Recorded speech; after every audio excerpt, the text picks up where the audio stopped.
Komisi Nasional Hak Asasi Manusia Komnas HAM telah menyerahkan hasil investigasi tragedi kericuhan di Stadion Kanjuruhan kepada Menteri Koordinator Bidang Politik, Hukum, dan Keamanan Menko Polhukam Mahfud MD pada Kamis 3 November 2022. Komisioner Komnas HAM Khairul Anam mengatakan penetapan 6 tersangka dalam tragedi Kanjuruhan tersebut tidak cukup, sebab dalam temuan Komnas HAM ada lapisan-lapisan tertentu hingga pada tingkat pertanggungjawaban terkait urusan tata kelola sepak bola yang juga harus bertanggung jawab secara pidana. Ana mengatakan Komnas HAM mendapati fakta bahwa tragedi Kanjuruhan bukan hanya disebabkan oleh persoalan administrasi semata, tapi juga ada pelanggaran aturan oleh Persatuan Sepak Bola Seluruh Indonesia (PSSI) yang dapat masuk dalam ranah hukum pidana.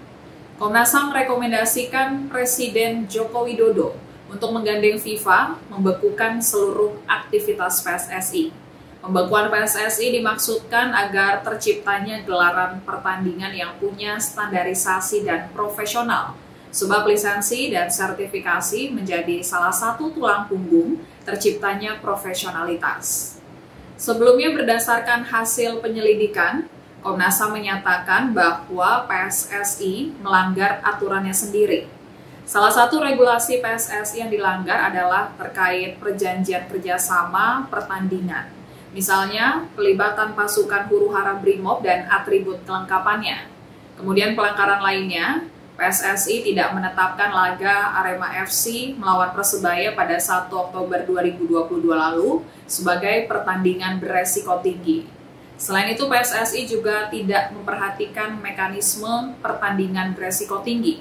Berdasarkan data Bapenda Kabupaten Malang, hasil penghitungan pada saat pertandingan Arema FC melawan Persebaya pada 1 Oktober lalu ada sebanyak 42.516 tiket yang terjual. Padahal Stadion Kanjuruhan berkapasitas 38.054 orang.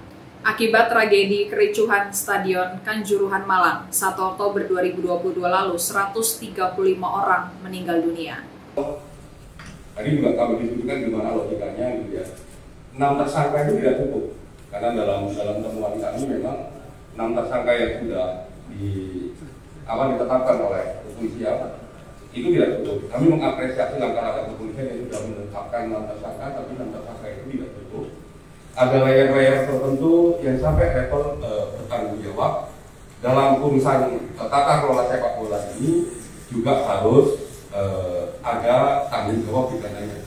Karena kami menemukan fakta-fakta bahwa itu tidak semata-mata soal administrasi, tidak semata-mata soal melanggar dan tidak melanggar aturan PSSI, tapi ini masuk ke logika dan ranah hukum pidana.